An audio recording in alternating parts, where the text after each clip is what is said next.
என்பதை அறிவேன். தீண்டாமையை அடிப்படையாக கொண்டு எவர் மீதும் தெரிந்தோ தெரியாமலோ சமூக வேற்றுமையை மனம், வாக்கு, செயல் என்ற எந்த வகையிலும் கடைபிடிக்க மாட்டேன் என்று இதனால் உளமாற உறுதியளிக்கிறேன்.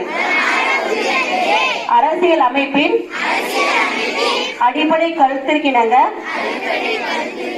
சமய வேறுபாடற்ற